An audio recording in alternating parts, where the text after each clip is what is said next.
Today is Tuesday, September 3rd, 2019. Coming up on Roland Martin Unfiltered, Hurricane Dorian devastates the Bahamas. Folks, massive damage all across that country. We'll show you some of that and also talk to folks who are on the ground of what they're trying to do to help. We can also going to give you the information on how you can help Bahamians recover from the devastation of Hurricane Dorian. Also, it's making its way to Florida. We'll also get the latest from Paul Goodlow of the Weather Channel.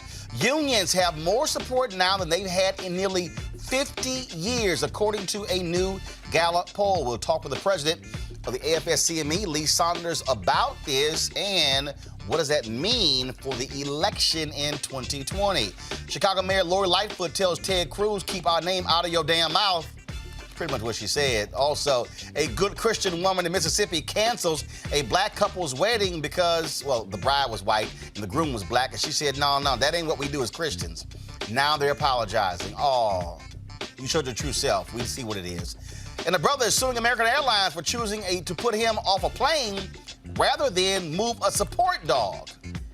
Naomi Osaka shows us what class looks like in sportsmanship as she consoles Coco Gauff. And, of course, we have another crazy-ass white person for you, y'all. I mean, this one is crazy. This woman claims her dad is black, but what the racist crap she said to this Latino brother in California, absolutely outstanding. I keep telling y'all, Trump has unleashed these folks on America. It's time to bring the funk. I'm Roland Martin Unfiltered. Let's go. He's got it. Whatever the miss, he's on it. Whatever it is, he's got the scoop, the fact, the find. And when it breaks, he's right on time and it's rolling. Best believe he's knowing. Putting it down from sports to news to politics. With entertainment just for kicks, he's rolling. It's on go, y'all. It's Roland Martin, Rolling with Roland now. He's funk, he's fresh, he's real, the best, you know he's Roland Martin now.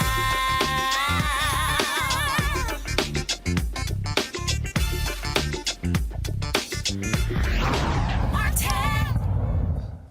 Hurricane Dorian has shifted its sights to Florida while it, of course, blasted the Bahamas. Folks, watch this video here. It is stunning. The storm, which hit the northern Bahamas as one of the strongest Atlantic hurricanes on record, has wreaked havoc on the islands for more than 2 days with unrelenting rain and wind. 5 people have been killed, as we know so far. Bahamian Prime Minister Hubert Menes was at a news conference and talked about how devastating this has been on the country. This is probably the most saddened and worst day of my life to address the Bahamian people. And I just want to say that as a physician, I've been trained to withstand many things, but never anything like this. We're facing a hurricane, Hurricane Dorian, one that we've never seen in the history of Bahamas. Many had remained behind, and still there are individuals within the western area who still refuse to leave. I can only say to them that I hope this is not the last time they would hear my voice, and may God be with them.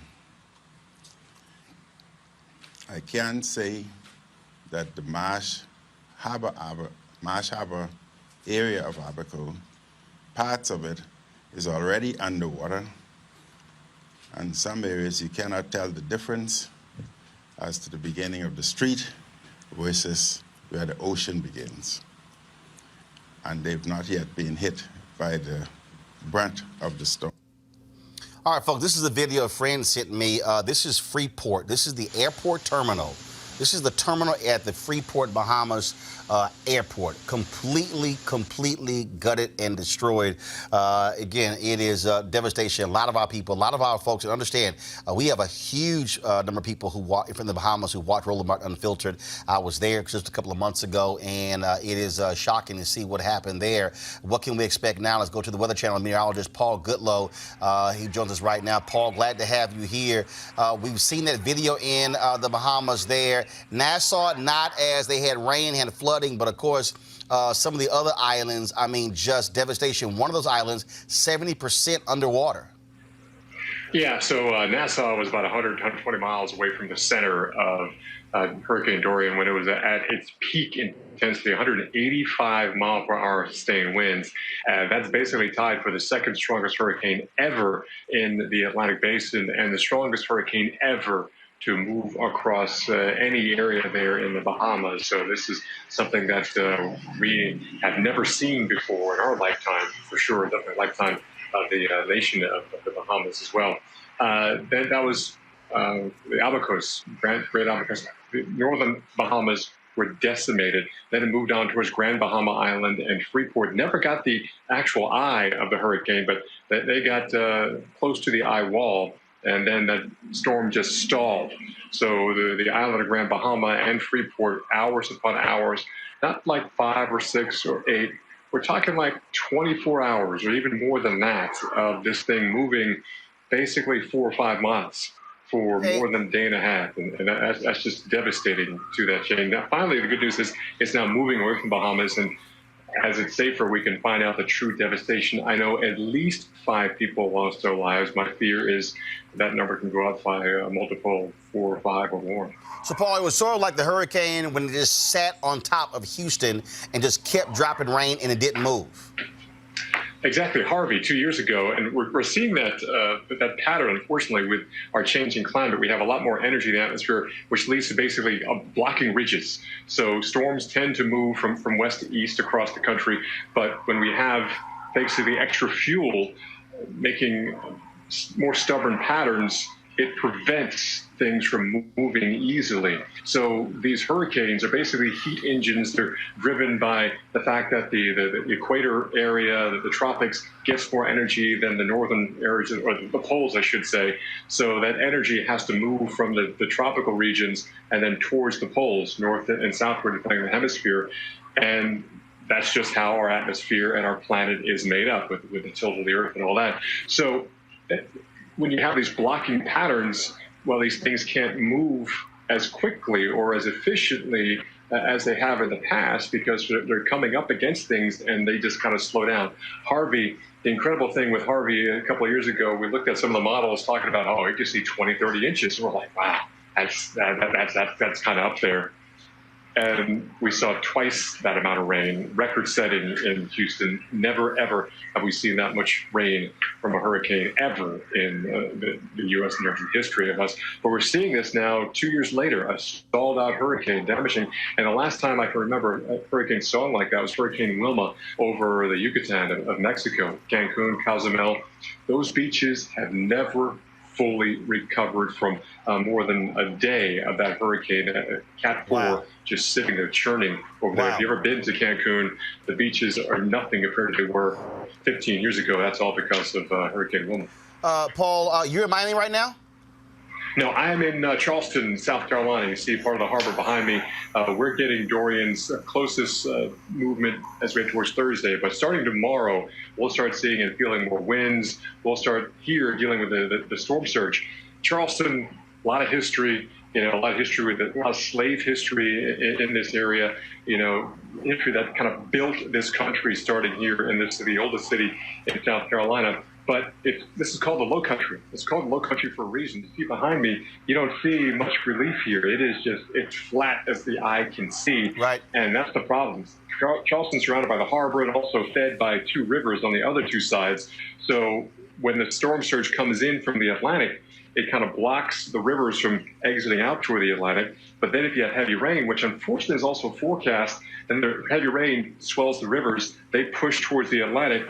Dorian, with its surge, pushes up and back into the harbor. The rivers meet. The water can't fully go backwards. It goes up and over the land. So we could be dealing with a storm surge 4 to 7 feet on top of high tide. It's already a 5-foot tidal range here between high and low tide. We could see maybe maybe a 10-foot swing. And then you add maybe a couple more feet for surge. So we're going to flood, hands down. The question mark is how much rain do we get, which takes us even into that catastrophic range here. We're hoping the dry air keeps coming in from the mainland from the southeast, and then that starts to eat away the western side of the hurricane. And that's the good news. We're on the western side. We're on the eastern side of the high wall. We'd have a lot more water push back into the harbor, back into the rivers as well. All right, then. Well, certainly we want our folks in South Carolina, North Carolina to be safe as well. Paul, good luck with the Weather Channel. We appreciate it. Thanks a lot. Sure thing. Let's now go to Jacqueline Charles. She's the Caribbean correspondent for the Miami Herald. Jacqueline, glad to have you on Roland Martin Unfiltered. Your sense of how the Caribbean, namely the Bahamas, has been devastated by Dorian. This is certainly the most powerful hurricane that the Bahamas has endured, and they are devastated indeed. Earlier today, the Bahamas Prime Minister, Dr. Hubert Minnis, led a reconnaissance flight over the Abacos. They're still waiting for the all clear to see what's going on in Grand Bahama. I can tell you I have family in the Bahamas. In fact, they're in Freeport, and we haven't been able to get any information from them. But from the reports that we're hearing, I mean, everything is underwater. People were literally cutting holes in their ceilings and stranded there. They're using jet skis and boats to get people out. And in some cases, when people got to shelter, they had to leave that shelter because it started to take on water. As the Prime Minister said, we build pretty, good houses in the Bahamas, enough to withstand 150 miles per hour winds. But when you have a storm like Dorian, which was packing 165 miles per hour winds and bringing in storm surges of 23 feet, and in some cases waves of 30 feet, the devastation is certainly going to be there. But we need to wait and see to what extent and how much it's going to cost to rebuild this island chain. We talk about that particular cost there. Also, we're showing some other video right now on social media. Folks, go to my iPad. You can get a sense of the devastation there. Jacqueline, it's not like, look, for the Bahamas, a significant amount of their budget is tourism. And so we saw this happen with St. Thomas. We saw this happen with the previous hurricanes, how tourism is greatly impacted. So when this happens, folks don't come to the islands, don't come to the country. They lose that revenue, makes it harder for them to also rebuild. You're right. There are 700 islands in the Bahamas, right? But the ironic thing in all of this is the islands that we are seeing that are heavily impacted are the islands that are the tourist draw. Even in New Providence, Nassau, the capital, people woke up yesterday and they were flooded out of their homes because the waters were rising there. Freeport, which is low-lying, has always struggled. And just as a moment where it seems to be getting back and getting the tourism back, they get hit by this devastating storm. So it's going to take a lot to rebuild the Bahamas. But the Prime Minister said yesterday that they are committed to doing it, and they are going to, make sure that they build back better, and we'll have to see. Also, they announced and if you have the information, an official link if folks want to support. Do you actually have that with you? I saw it on Twitter. I had retweeted it in terms of where folks can actually help. I don't have the official link, but at MiamiHerald.com, we actually have been writing stories about the relief effort. And I know that the Bahamian officials said that they were going to put something out today because they want to make sure that when you're donating, that you're donating to reputable, charitable organizations. And they want to make sure that the stuff that's being donated are things that are needed and that it reaches. So I know everybody's anxious to help, but I would also just sort of wait a day or two because they really need to start to do some sort of assessment. But there are efforts that are taking place to organize relief efforts. If anybody is in the South Florida area, all of the Miami-Dade fire rescue stations, I believe, are drop-off points. Also, some of the airports, the private airports, Opelika Executive Airport in Fort Lauderdale, there are planes that are lined up, ready to go and take supplies, but they're just waiting for the all clear. So I think we just need to wait. I've covered this issue like with Haiti, and everybody wants to give stuff, and sometimes, we saw with Haiti and Puerto Rico, it just stayed at the port. So I think we just need to wait for some official word from the Bahamian authorities and then follow their lead. You're right. And folks, here we go to my iPad. We have up right now the Miami Herald story, which says the Bahamas needs help following Hurricane Dorian. Here's how you can donate. And so if you actually go to, we're going to push this link out on social media so you can be able to see it. And so there are a number of entities right here that they have on their website where you can actually give to support what's happening there. And I'll find that tweet that they sent out, where the government of the Bahamas sent it out as well. And so for the rest rest of this week, we'll also be having folks from the Bahamas right here on the show. I've been in contact with government officials there as well because, again, as I said, there are a lot of supporters of this show in the Bahamas, and we want to do all we can to help them. Jacqueline Charles, we certainly appreciate it. Thanks a lot. Thank you, Roland. All right, folks. And so, again, we'll have the information for you on how you can help the folks there in the Bahamas. Look, those are our people. They look like us. We want to make sure that they have our support as well. All right, folks, I want to switch gears. Yesterday, of course, was Labor Day. It is always interesting when people have Labor Day off. They actually forget how Labor Day even came about. It didn't just sort of happen. And some interesting news in terms of where we are in this country. For the first time in more than 50 years, Americans at the highest number in terms of approval of labor unions. According to Gallup poll, their poll showed that 64% of Americans approve of labor unions, surpassing 60% for the third consecutive year and up 16 percentage points from its 2009 low point. That is the highest union approval rating Gallup has recorded over the past 50 years. What does this all mean heading into this election? Joining us right now is AFS-CME President Lee Saunders. Lee, glad to have you back on the show. One of the partners here, Roland Martin Unfiltered. We certainly appreciate that.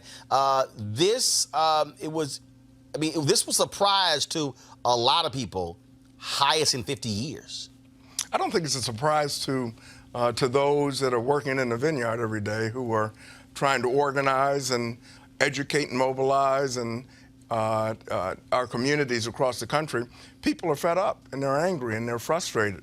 And they see that there is an inequality that exists, an economic inequality that exists all over the country. And the economic system is rigged. It's rigged towards those that have a lot of money. It's rigged toward those that have a lot of power and wealth. And they want more power and wealth at the expense of working people. And working people are saying, hold up, wait up. Wait a minute here. I mean, we have to have a seat at the table. And that's why you see what's happening where people are saying labor unions are the counterforce, are the balance with all of this power and greed that's taking place in this country right now. I would say to you this, Roland, if you're talking to an elected official, 64%, they'd be real happy with 64%. We're happy with 64%, but we want to continue to grow. We want to continue to organize all across the country. The reason why I would say folks are surprised is because we literally have seen for the last 20, 25 years, and I would say it goes to the election of Ronald Reagan in 1980, this constant assault, demeaning, and degrading of unions. You had folks like, oh no, right to work states. You had all these sort of different, then of course you had the Janus decision by the Supreme Court. But now all of a sudden you're seeing folks who are saying, even people who were union critics years ago who went, wait a minute, hold up. They now are seeing the reality of the decimation of the middle class. They're seeing the impact on low-wage workers. They're now seeing that because America was the nation was told, oh no, a lot of the free enterprise to do what it does, and then that would, rising tide will lift all boats. Now people are saying that didn't work. Well, trickle-down economics doesn't work.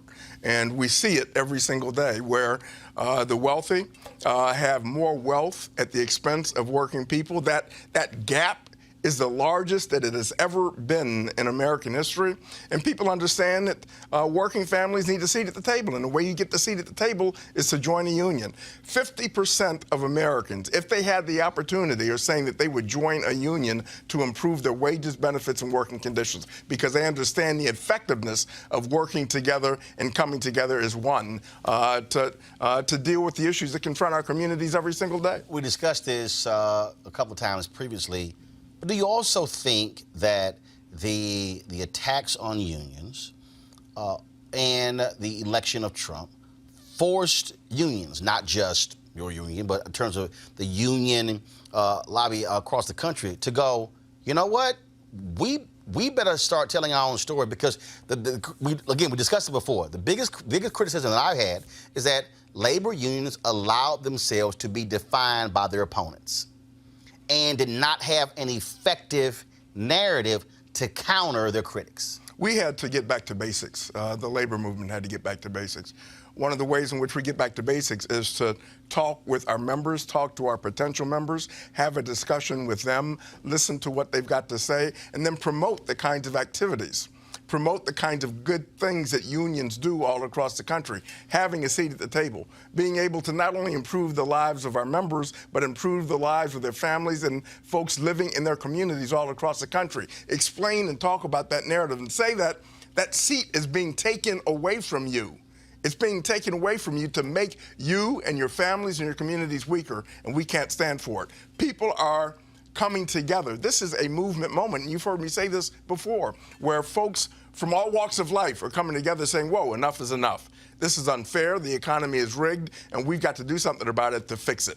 Yesterday, Trump, instead of focusing on hurricanes, he was, and also between him playing golf, decided to attack the head of the AFL-CIO, complaining, saying union dues are way too high. And so what do you make of, again, on Labor Day, Trump playing golf, attacking unions, the folks who actually created Labor Day?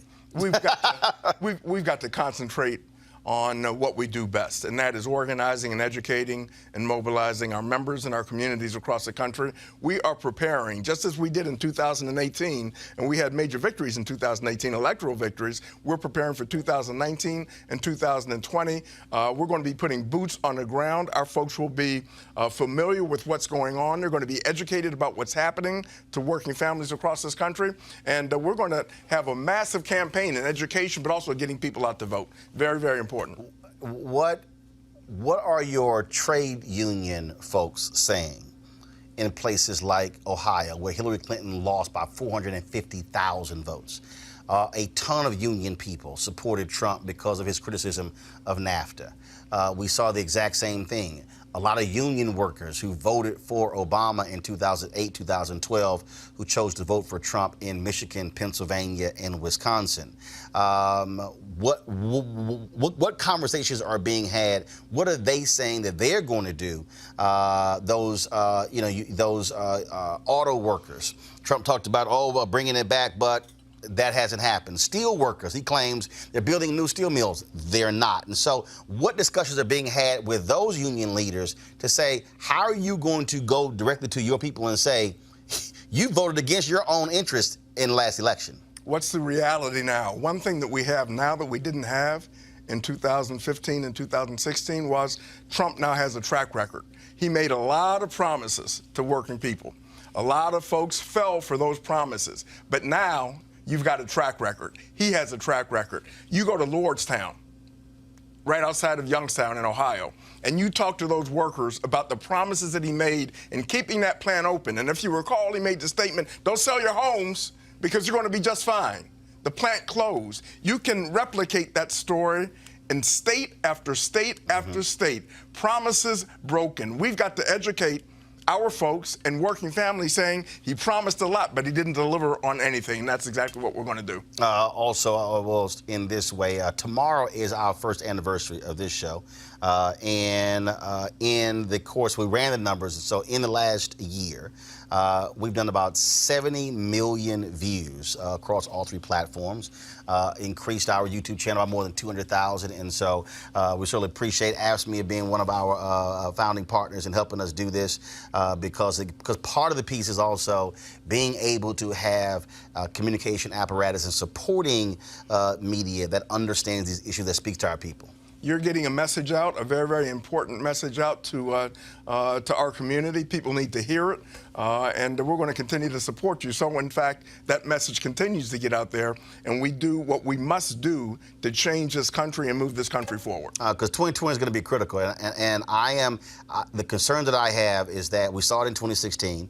Your mainstream media outlets showing empty podiums of Trump and whatever kind of crazy thing that he said, but not hearing from and speaking to the very people who are most impacted by this public policy.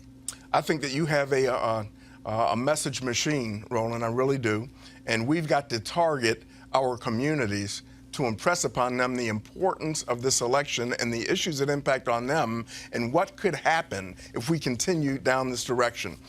So we support what you're doing. I think that you've got to go into these communities in every city okay? And sit down and talk with young black men, okay? With older black men. Talk to communities of color and explain to them and talk to them and listen to them about the issues that are confronting them every single day, and then draw a conclusion and bring them together saying the only way that you can deal with this is collectively coming together and making your voices heard. One of the ways you make your voices heard is to get out there, register to vote, but also to vote. We have this opportunity. That's why it is a movement moment. And you have a key place in moving that message with the people who listen to you, just as unions have a key place in moving that message, okay? And putting boots on the ground and educating folks so we understand what's at stake next year. Well, we're definitely going to do that, just like we were in Memphis in last year, MLK 50, and then, of course, 2017. And then we're definitely going to be, in terms of pushing, going to those places, because I think we also have to connect the dots. And we talked the same thing about before.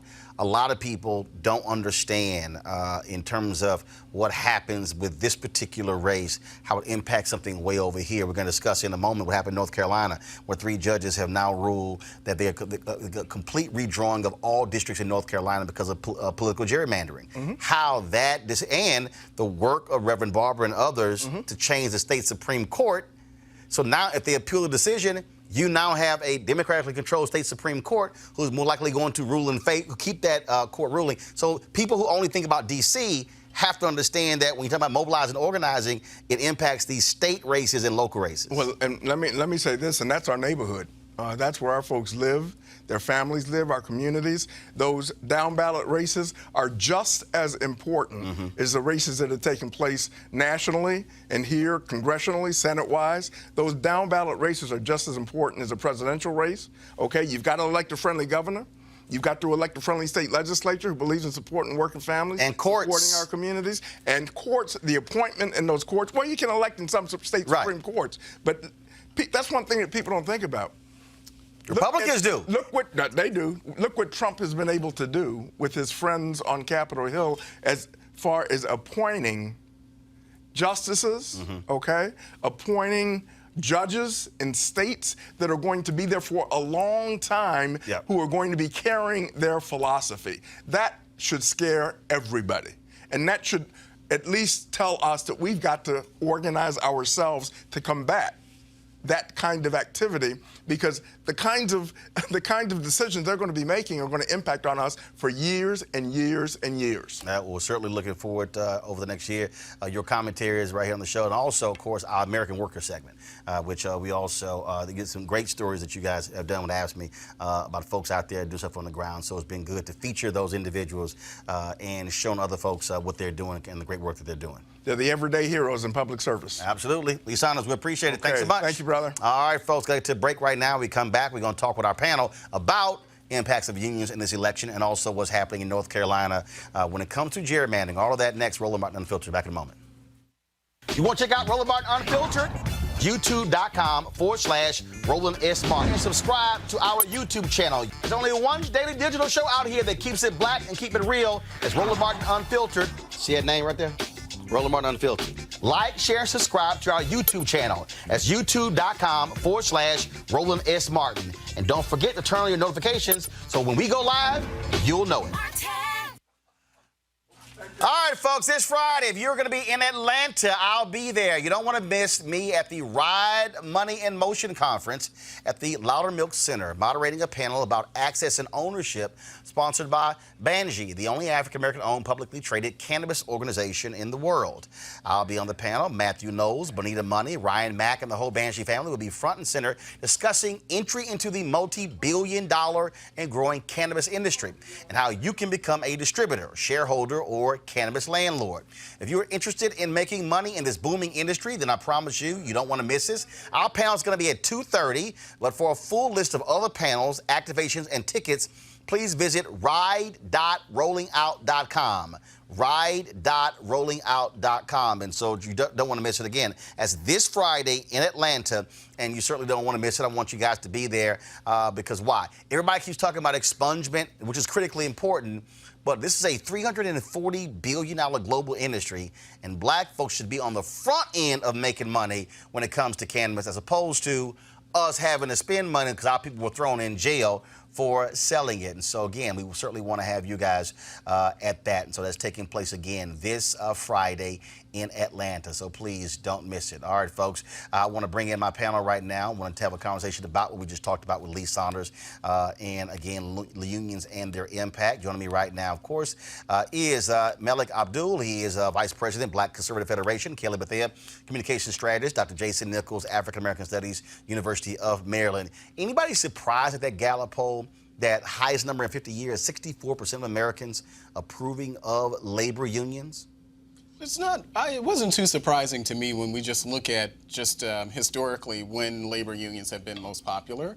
And as I was reading in that particular article, it talked about the fact that when the economy is generally doing well, people tend to appreciate labor unions more because for various reasons, I don't know.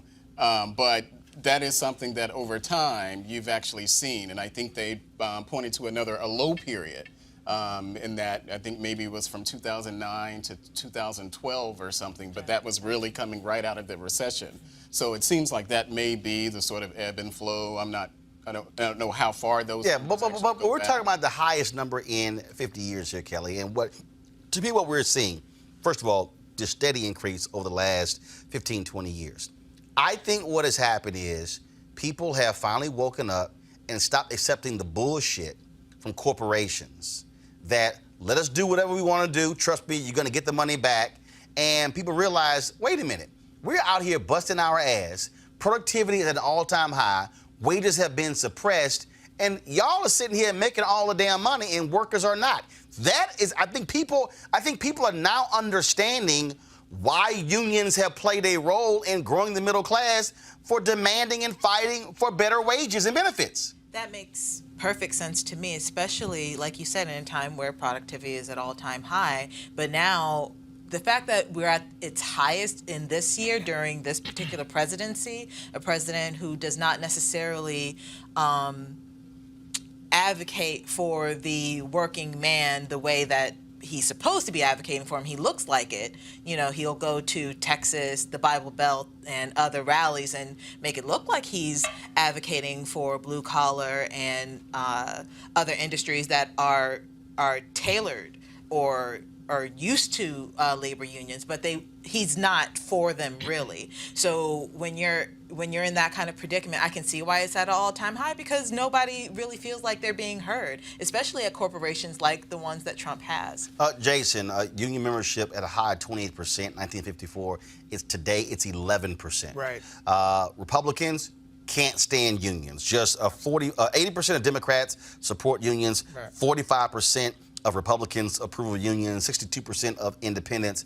And I think what you're also seeing when you talk about unions is, again, Republicans have always had this pro-business agenda supported by the Chamber of Commerce and others, and they have been folks who have absolutely been against labor unions. No, absolutely. And I think Lee Saunders broke it down pretty well when he said that they have been the people who have advocated for trickle-down economics.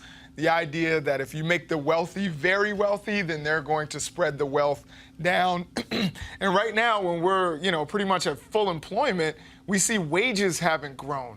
And I think that that's something that frustrates your average American. I think also, even though teachers' unions have been body slammed over, the last decade, we see that a lot of teachers can't pay their bills, and that's something that, that labor unions have advocated for.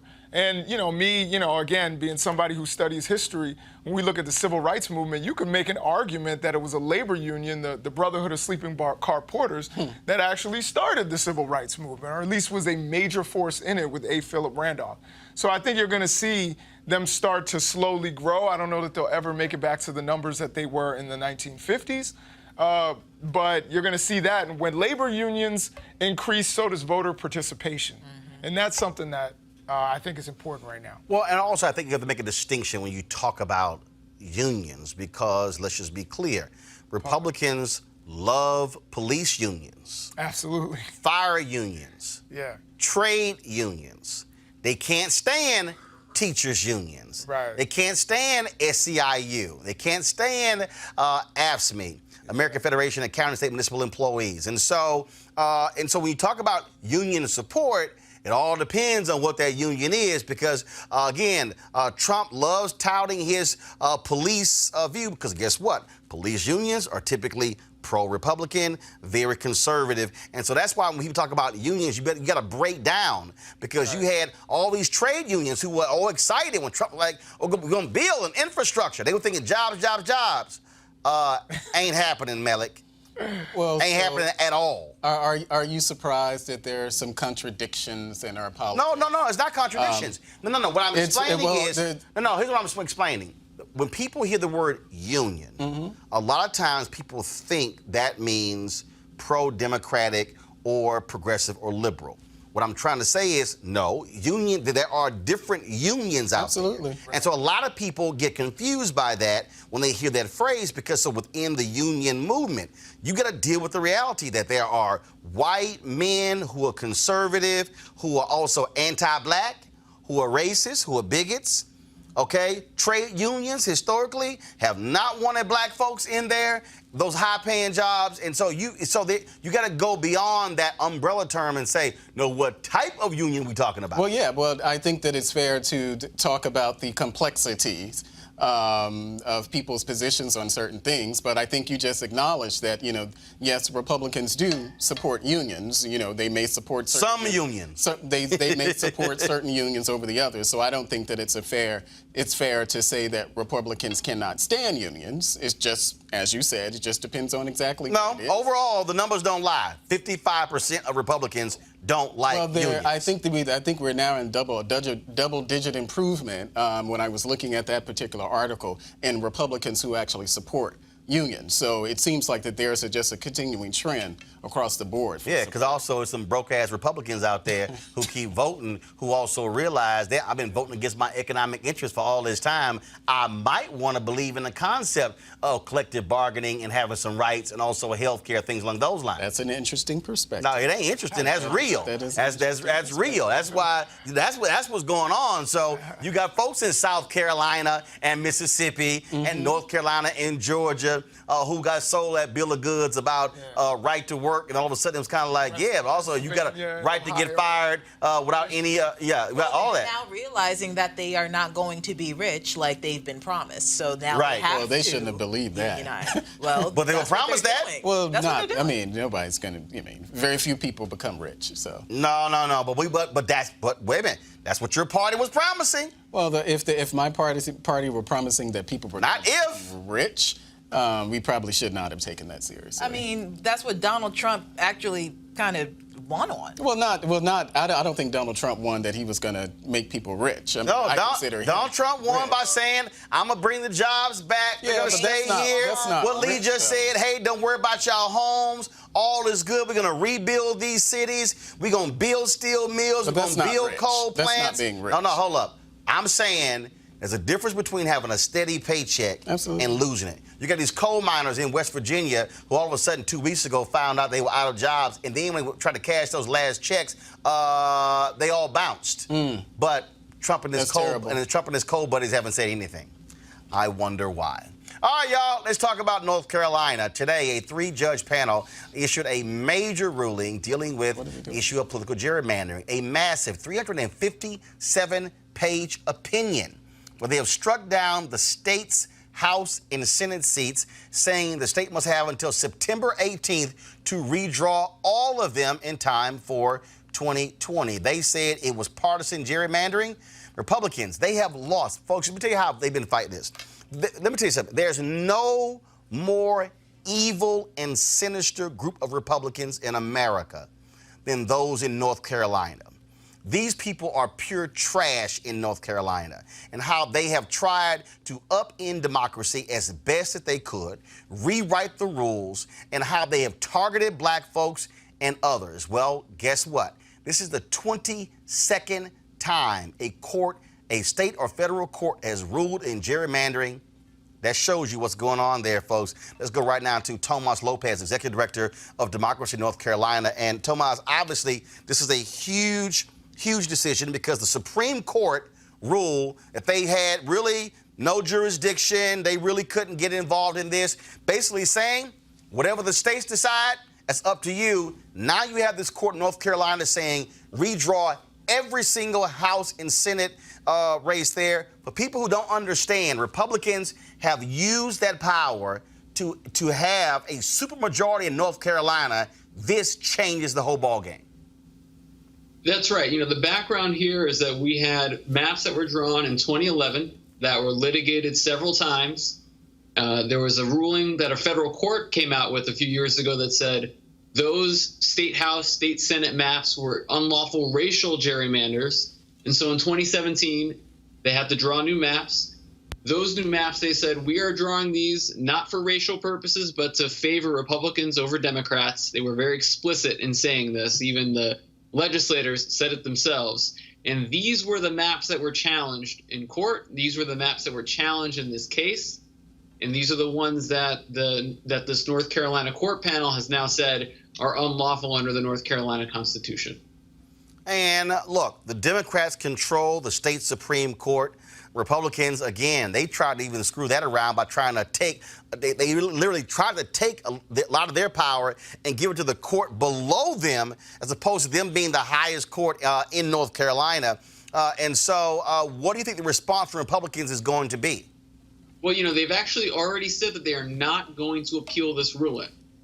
They are not appealing the ruling, and the Senate president has put out a statement saying, we're going to go ahead and draw what they're saying will be nonpartisan maps. Now, what the court has done is they said, listen, you have 2 weeks, General Assembly, to draw new maps, and you have to do it in a public way. And so one of the things that all of us in North Carolina are going to be doing is watching this process, hopefully weighing in as well.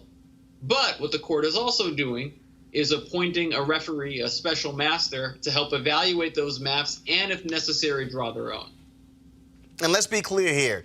By the court saying it has to be open, because you have had consistent efforts in the past where Republicans have done stuff behind closed doors and literally dropped it in Democrats' lap saying, y'all got 24 hours and then we're going to pass it in 48 hours.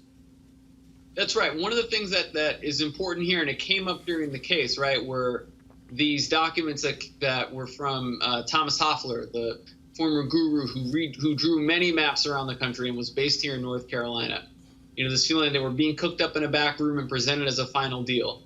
Here, these maps that are supposed to be drawn in the next couple of weeks, they are supposed to be done in a way where the public is going to have it say, we'll see what that ends up looking like. And again, I wouldn't understate the importance of this special referee, this special master that the court is also going to bring in as well. And again, last one here for you, Tomas. Again, this was a common cause lawsuit.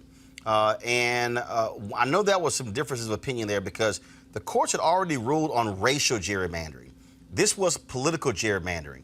The case that went to the Supreme Court was one about political gerrymandering. And I know there were people in North Carolina who felt that they should have focused on racial gerrymandering, and that's what gave the Supreme Court an out, if you will, by saying we really can't speak on political gerrymandering.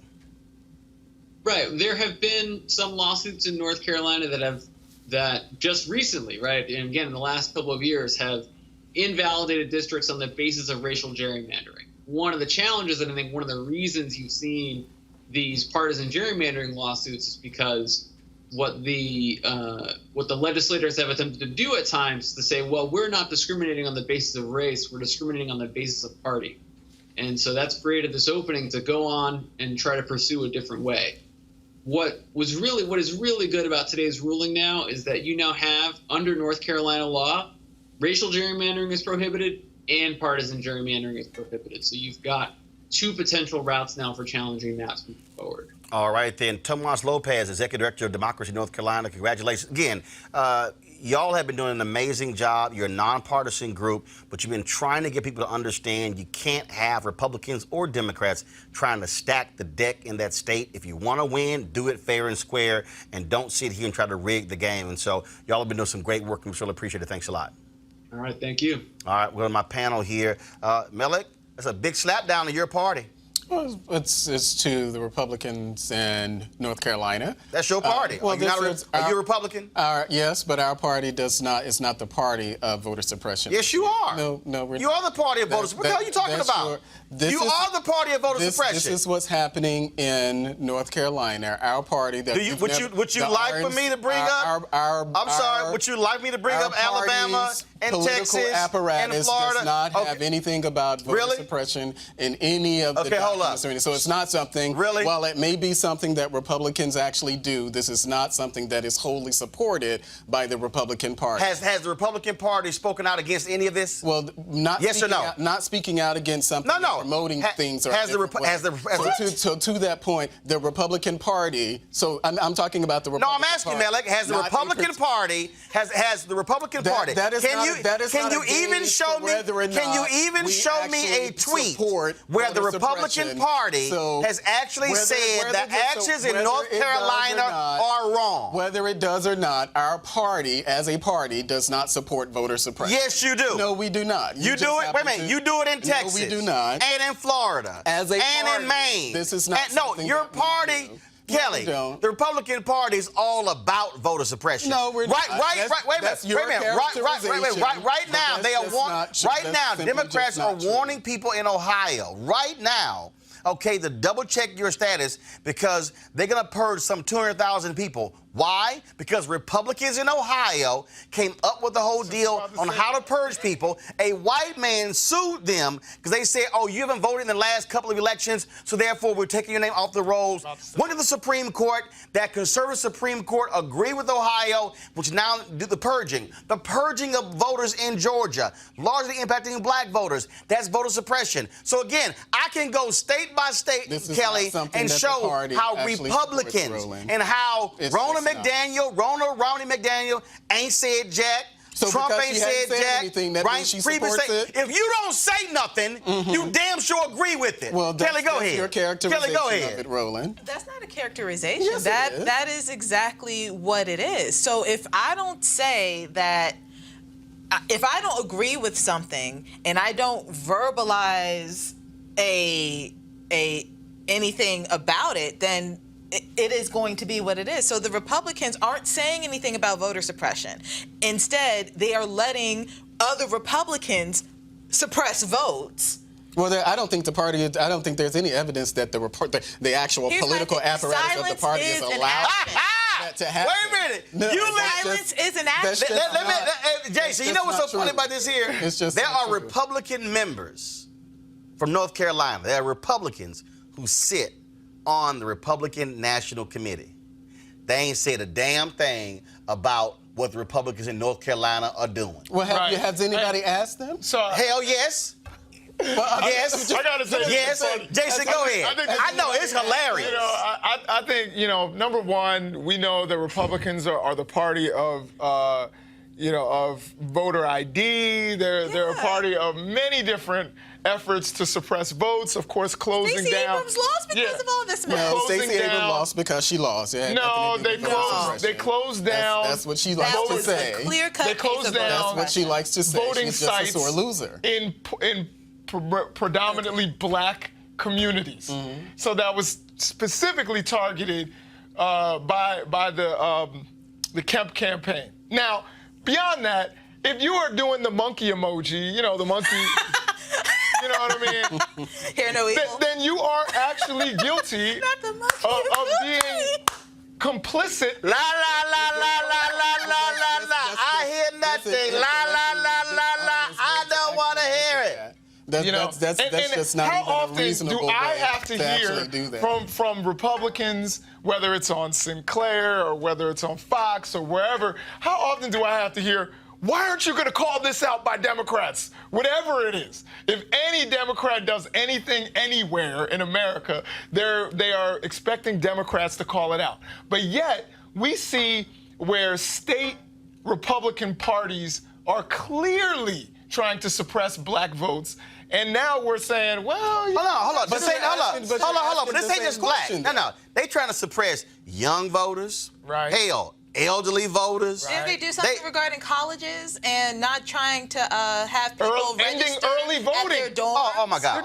First of all, the reason Melick needs to stop trying to be a troll right now. It's not being a troll. I've condemned voter your suppression party on your show Your before. party literally. You want me to own things No, about my party that I'm just not willing to own. I don't want you to own it. I want you to be honest. You saying that I want you to stop lying. Is the party of voter suppression? They are. It's not something that I'm going to accept. I disagree. You're not responsible. I disagree When a on federal this show with voter suppression. when federal judges rule, when federal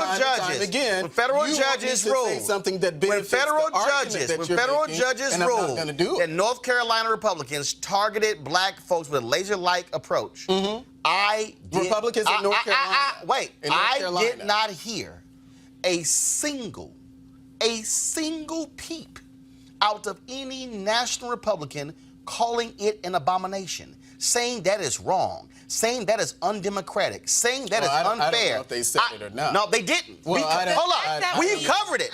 We've covered it, and they ain't said nothing. Kelly, go ahead. The fact that this case made it all the way to a court also shows just how much time it took for it to get there. This was not an easy thing. This was not a quick thing, Kelly, which also this was the 22nd time That's what I'm a saying. state or federal court has said, y'all, this some damn gerrymandering. And that's what I'm trying to say. So all of this evidence and no evidence of Republicans saying, hey, don't do that. In fact, we have the opposite. We have I don't know if 22 that's true or not. That's probably an exaggeration. Republicans saying but in North so Carolina, no Republican has ever spoken out about any of this. Hold up. Wait. Hold up. Melick, I'll help you out. When Colin Powell was invited to North Carolina by the previous governor, who was a Republican, Colin Powell called out the Republican governor and Republicans' efforts to suppress the vote. I remember that. Republicans got mad at him. Let me say this again, y'all, because again, I've been covering this issue since I've had a national show in 2009. Okay, I got NABJ's National Journalist of the Year because of my coverage on voter suppression. So I ain't sitting here just throwing stuff out. Let me get y'all to understand how callous, how evil, and how sick the Republican Party of North Carolina is, and how the National Republican Party has said nothing. Federal court rule, laser-like precision, targeting black voters. Republicans in North Carolina asked for the data to show when do black people vote early. They showed that 70% of African Americans voted in the first week of early voting. Guess what the Republicans in North Carolina did? They stripped nearly all early voting in the state until reduced it to one location in each county in the first week. This is the same party that also moved early voting locations off of college campuses because they were like, too many of them who are voting. This is the same party. North Carolina, y'all, used to be on the bottom. Just so y'all understand, North Carolina used to be on the bottom of voter participation. 2008, Obama runs, wins North Carolina by 14,100 votes, flips that whole state. Republicans like, oh, hell no. They immediately begin to change the rules, aided by winning in 2010. In North Carolina, they used to have actually civic classes that would teach North Carolinians who were 16 and 17 to prepare them when they turn 18. Republicans in North Carolina got rid of the classes, okay? Voter ID, we can go down the line.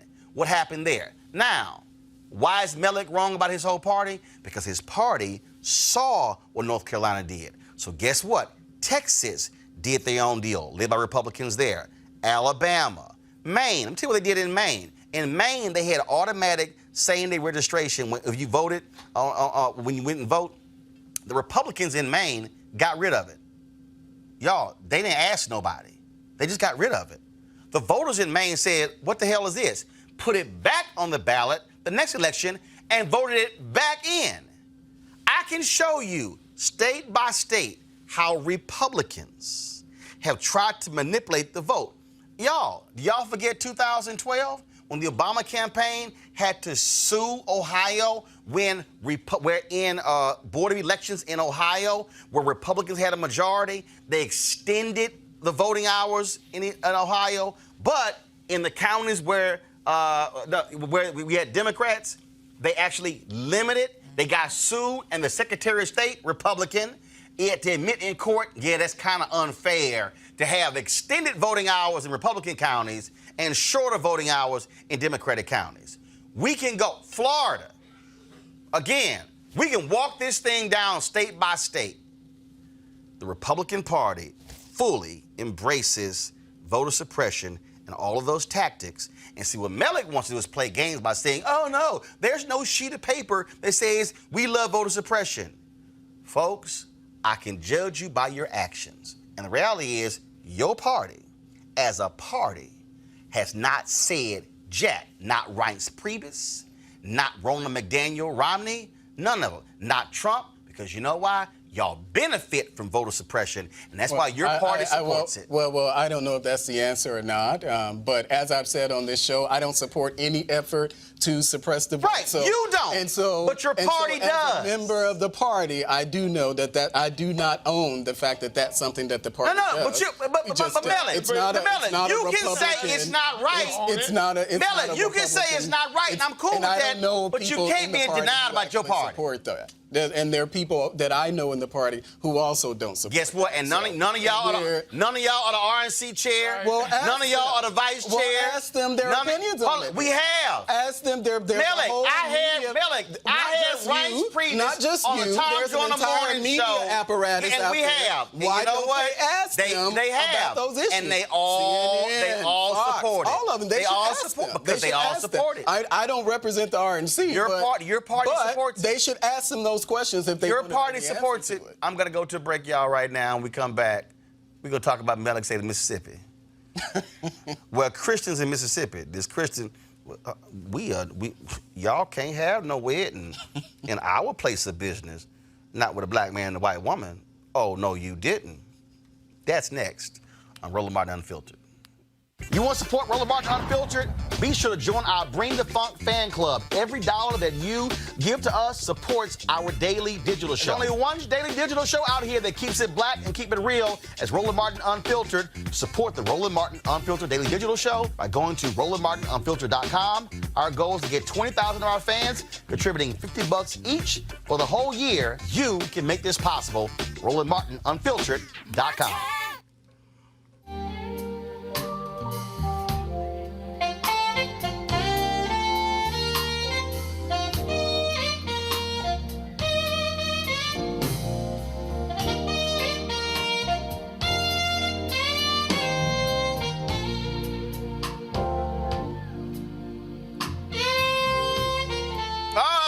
Gerald Albright, he's going to be one of the folks performing in Cabo for the Life Luxe Jazz Experience, folks. It's going to be unbelievable. November 7th through the 11th. Of course, we're going to have top-notch music in an upscale destination. Folks, it's going to be taking place the weekend-long event. It's going to be at the Omnia Day Club, Los Cabos. You see it right behind me. Nestled on the Sea of Cortez and the celebrity playground of Los Cabos, Mexico.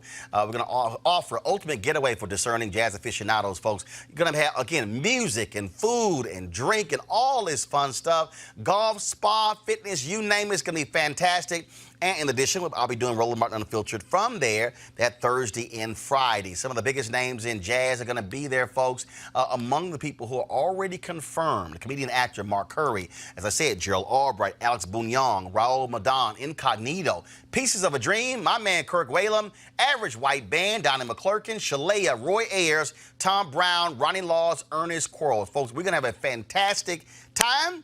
And, of course, my birthday is actually about 3 days after the festival's over, so we can make it a birthday thing. And so I want y'all to come out to Cabo, folks, November 7th through the 11th. For more information right now, go to lifeluxjazz.com. Look, some of y'all going to be in Chicago, Minneapolis. Y'all going to be on the East Coast, freezing your ass off, so you know you want to have some sun and fun. So come on down to Cabo with me and the folks with Life Luxe Jazz, November 7th through the 11th. For more information, go to lifeluxjazz.com. That's LIFELUXEJAZZ.com. It's going to be fantastic. I guarantee it.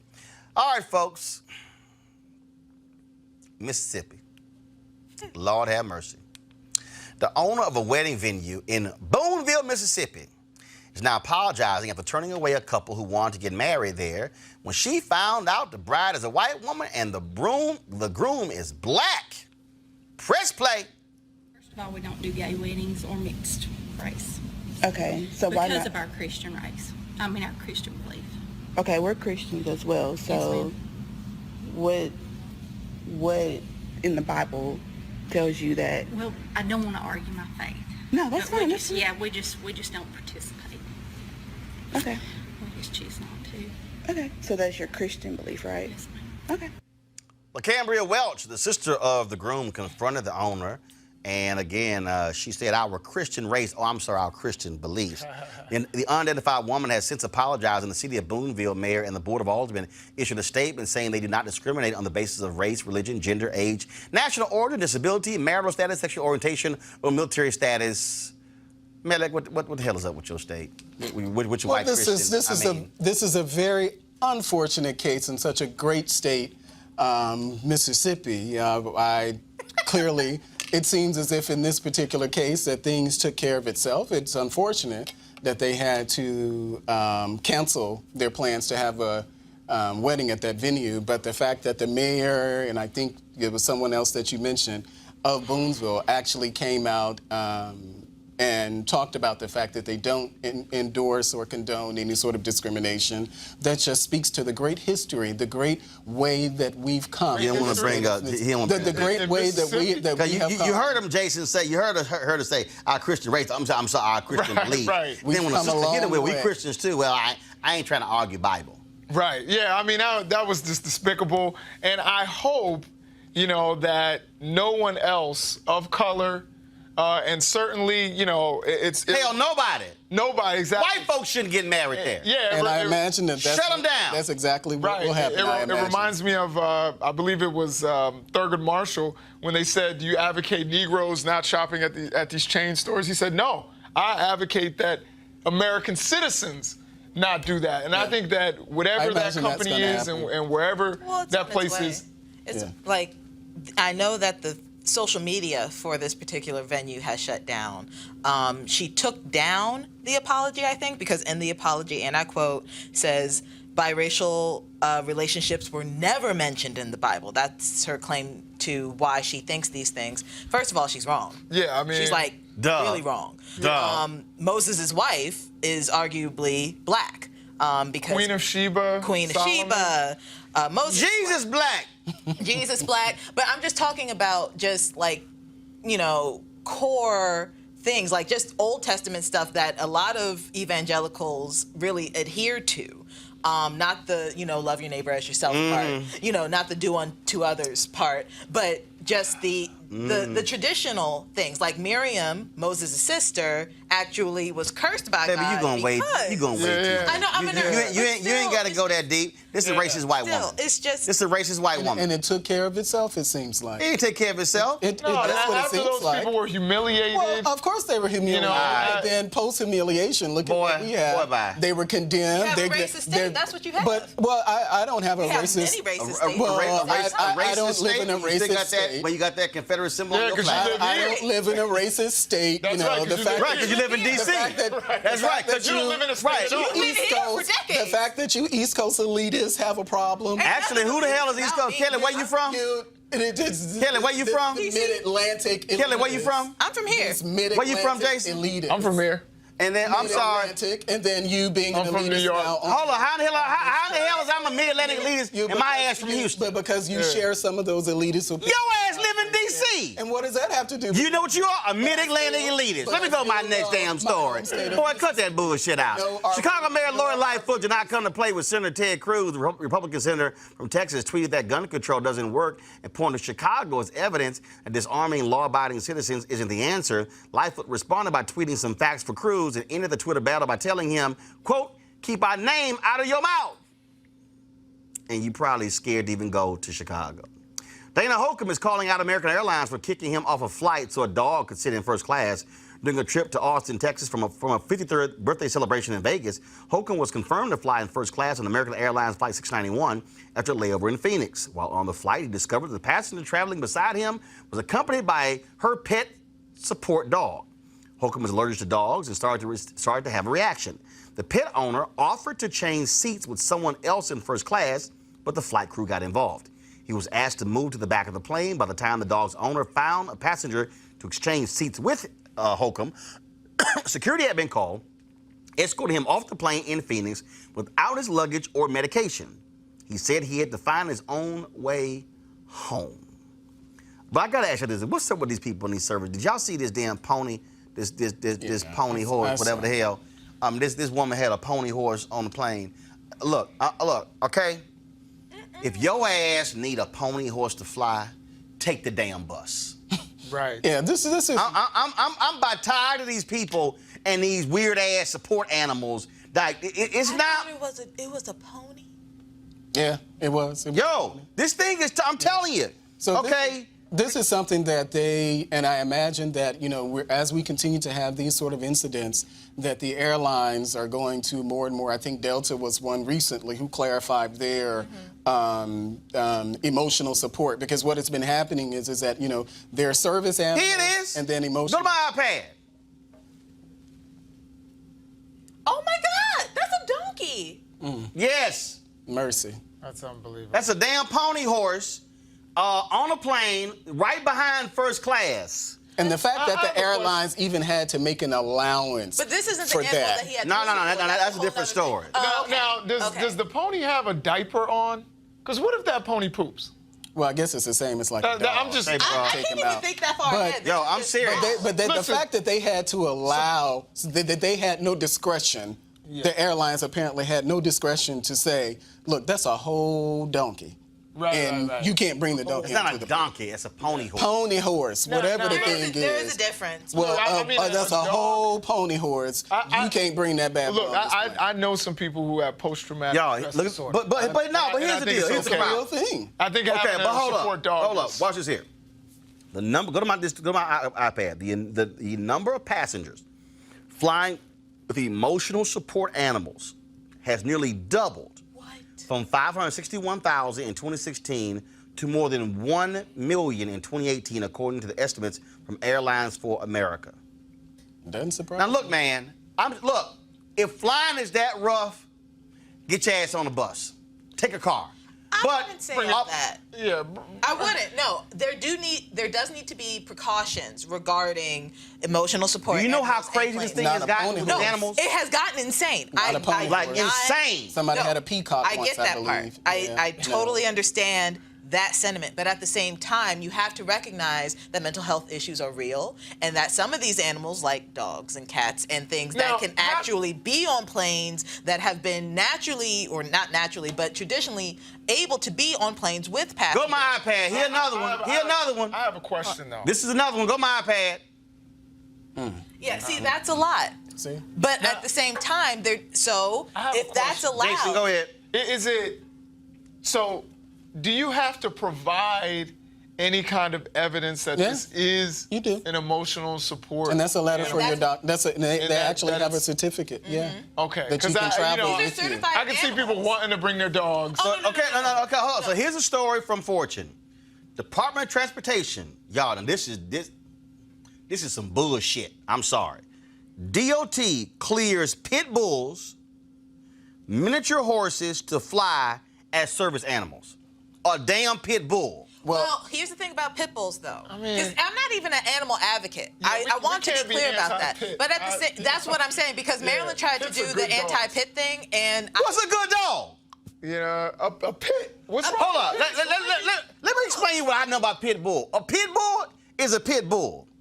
Pit bulls have mauled their own damn owners. But my thing is... That's because you're thinking about the pit bulls that have been trained to maul people. Exactly. If you train a pit bull, they are the sweetest animals. Same thing with Rottweilers. Yep. So here's a little more. Same thing with Rottweilers. Here's a little more. Y'all out y'all damn mind. No, I'm serious. Here's a little more. Tell y'all right now, if your ass fly with me and a pit bull or Rottweiler with your ass, you ain't sitting. Matter of fact, we ain't on the plane. You getting your ass off. Nah, it's when you train them. As someone who actually owns a pit bull named Magnus, a 4-year-old red-nosed pit bull, he actually is my ESA. Yo, what? He's my emotional support animal. What the hell? You can't fly by yourself? I don't use. What's I don't wrong? Take him. I don't. Well, Roland, I'm not going to talk about that. What's wrong? You can't fly by yourself?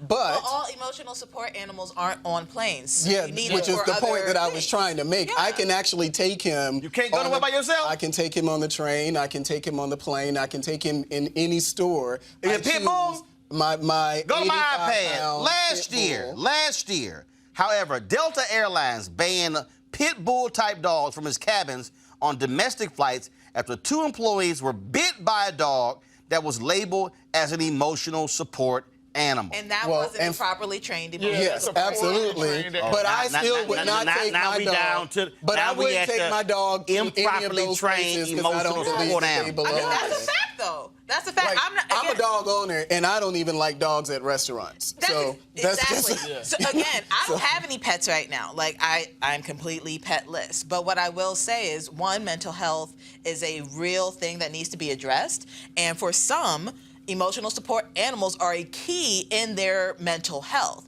So that said, if you need an emotional support animal on a plane, that should be allowed within reason. I can understand. Them little pony dogs The pony and all of that. That's a lot. Another question. That's Do you a have lot. to buy another ticket? Like, do they have to have their I own think seat? it depends on the line. Yeah, well, I've never. I think it depends on the airline. had. You know, because I'm wondering, you know, I've never even wanted to. There are people who so. are overweight who have to buy an extra Exactly. seat. Yeah. So if we're going to let you bring a dog and you don't have to purchase Right. another seat, I've never to me that's considered- Those are the ridiculous. kind of policies that need to be considered. I don't care if it's an emotional support animal or not. Little you should have pony to pay. dogs. Or 2. Little pony dogs. No. Yeah, you got a freaking horse on there. Get your ass on the bus. I don't care. I don't care. You can be mad. Let me tell you something. Or better yet, Y'all can be mad at me all y'all want to, okay? You should not be flying with a damn pony horse. You should not be flying with a pit bull. Well, that's you a should different not story. be flying with a damn Rottweiler. Oh. That's a little different. Trained is no. Okay, See, a golden there y'all go. retriever All right. can maul you. Yeah. A golden retriever can Yeah, maul okay. you. A Malamute can maul you. Yeah, okay. A Chihuahua is the most aggressive Yeah, okay. aggressive dog on the planet. Hey, I ain't trying to fly with none of them. I'd sooner have a pit bull. Hey, Then if you gonna fly with a dog, put that dog in a little bitty ass bag. Like that way, no. But the leash you walking around. Now look, if you remember the U.S., if you remember the military, that's my only exception. But the rest of y'all flying with damn pony horses. if you that emotionally, but you need that much help, and if you need that much help, that you need to fly with a pony horse. Bus, Greyhound would gladly take your. What about overseas? Yeah, but I don't want you on a Greyhound with your dog. Boat. Greyhounds work. Boat. That's No. even Boat. worse. None of it. Fine. None Rent a of it. car. Alamo.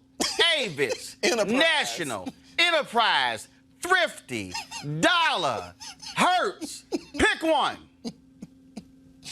Don't get your ass on the damn plane with a pony horse. I agree with that. I got it. Yeah, that's a lot. What the hell we trying to give rides and shit to kids on the plane? Guess what, kids? We got a surprise for y'all. You can ride a pony horse on a plane. A whole pony I horse. actually would like that for my kids, to be honest. Okay, see, now I have. Like, And you Okay, keep y'all, letting last it out. story. Last story. I'm done. Last story. She not from Mississippi, but she is the craziest white person of the week. She must be from Texas. No charcoal grills are allowed. I'm white. I got you, bro. Illegally selling water without a permit on my property. Whoa! Hey! You don't live here. I'm uncomfortable. This ignorant ass woman we about to show y'all called the cops on a man because she didn't recognize who he was, and she said he looked illegal. What were you saying about what? What? Hello, Lindor Police. Hello. I have a problem. There's a guy that came out in the bushes. He's trying to take pictures of me. He looks illegal. I'm at Walmart. There's a guy illegal. He's illegal. He doesn't speak English. He's coming out in the bushes at Walmart in Lindor. He caught somebody for an outfit. Can Can he come get him? He's taking a picture of me. Hi. He's being weird. He's from Mexico. The other guy behind him might snap my neck. Do we live here? Are you from Africa? I'm from Glendora. Hi. This guy's so weird right now. He's gonna drive a truck out of here. He's illegal and belongs to Mexico. The address is Glendora Walmart. Can you Google that before he moves out? Because he's gonna take off and he's gone. Can you get a cop over here fast enough? I'm gonna block his fucking truck. I'm gonna block the fucker's truck. I'm gonna block this fucker's truck that doesn't belong in Glendora. Who are you? Who's this motherfucker that doesn't belong? Do you have a green card? He works with those guys over there. No. I don't know who this guy is. He works with How do you know? guys over there. You know who he is?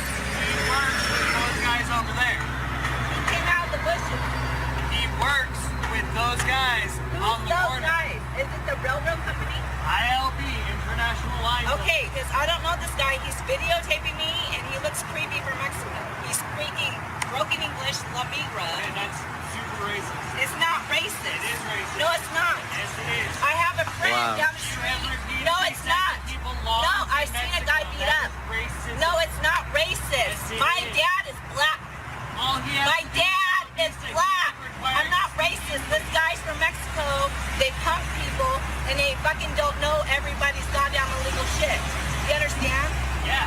And my dad's black. Don't call me racist, asshole. My family works in law. Oh, okay. So what?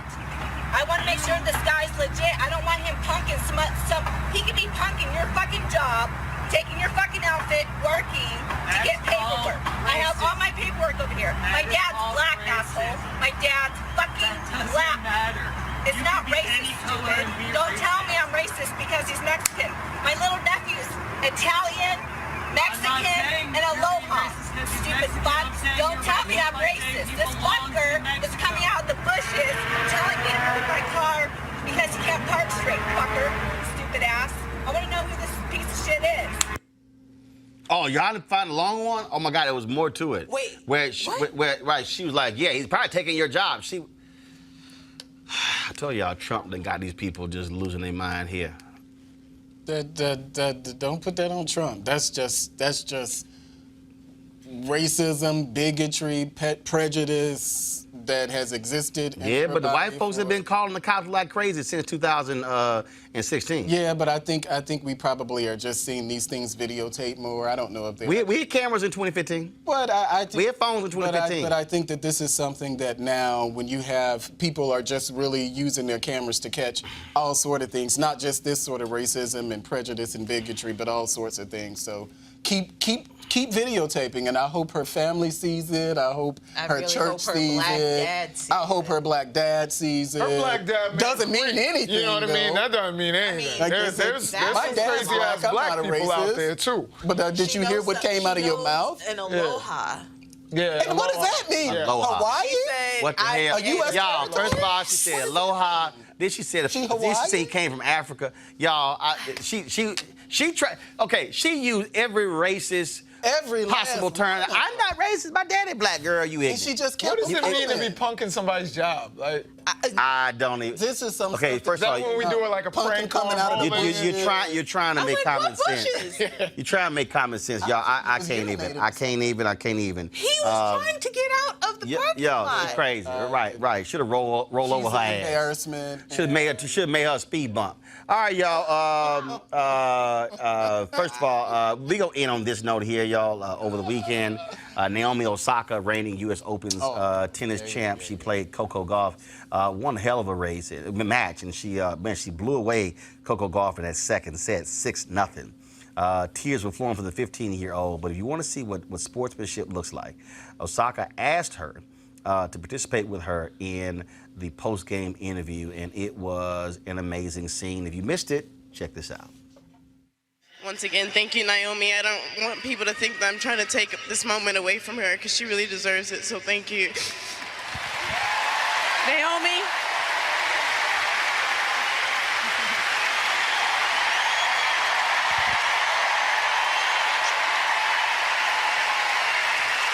You're a class act. You're used to being the young one. What's it like now being the veteran and mentoring someone like Coco? I mean, I don't think I'm a mentor. I just want to say, if they're still here, you guys raised an amazing player. I remember I used to see you guys. I don't want to cry. I remember I used to see you guys. Sorry. This is an emotional night, everybody.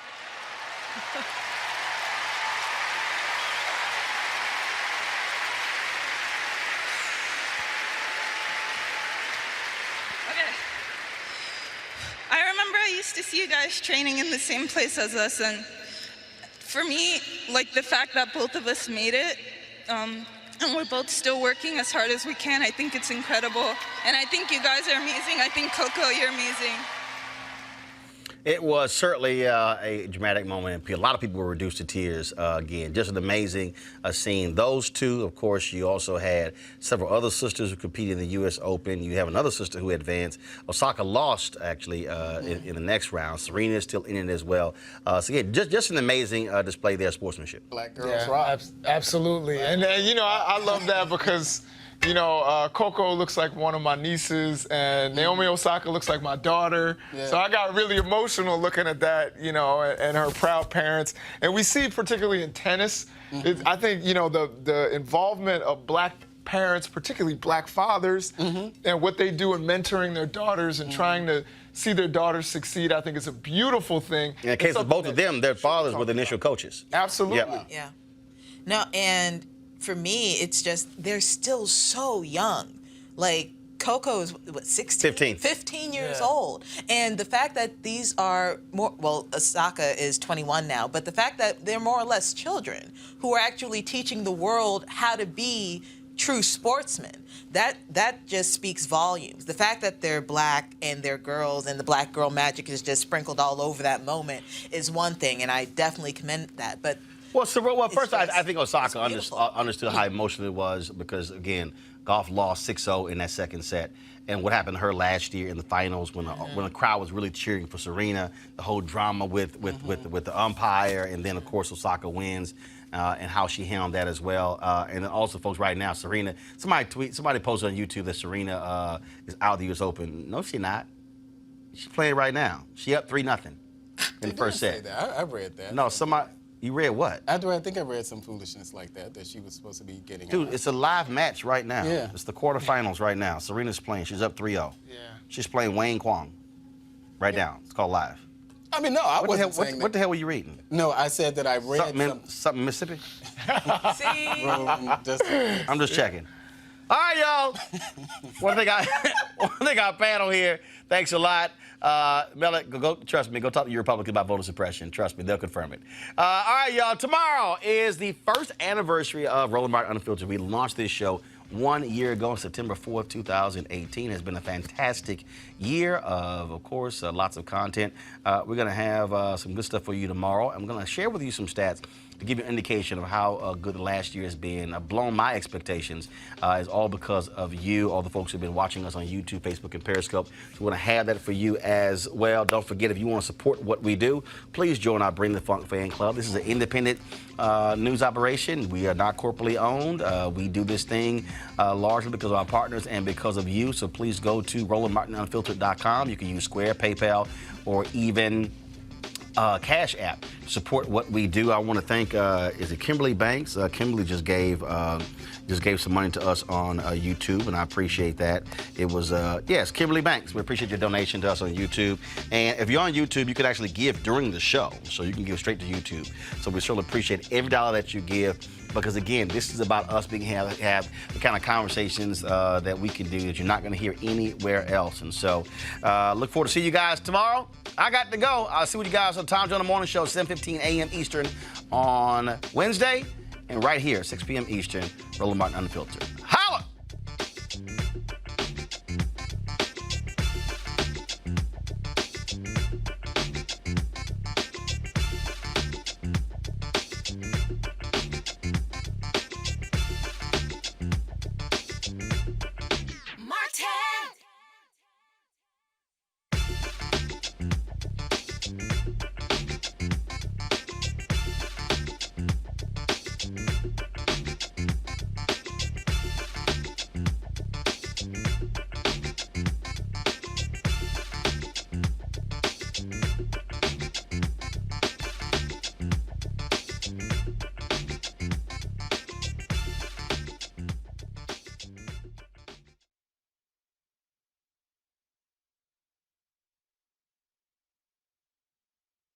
You want to check out Roland Martin Unfiltered?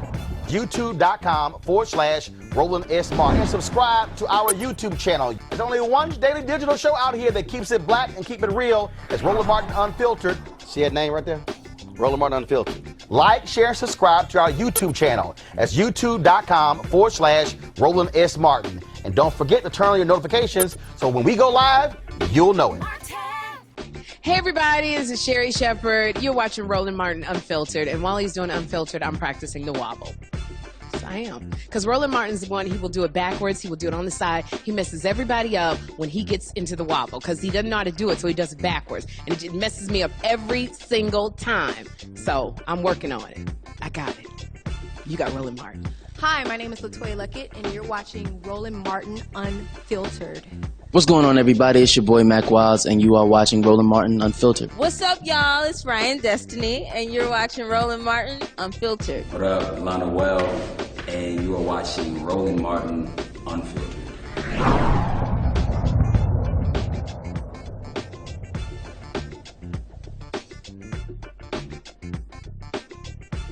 You want to support Roland Martin Unfiltered? Be sure to join our Bring the Funk fan club. Every dollar that you give to us supports our daily digital show. There's only one daily digital show out here that keeps it black and keep it real. It's Roland Martin Unfiltered. Support the Roland Martin Unfiltered daily digital show by going to RolandMartinUnfiltered.com. Our goal is to get 20,000 of our fans contributing $50 each for the whole year. You can make this possible. RolandMartinUnfiltered.com.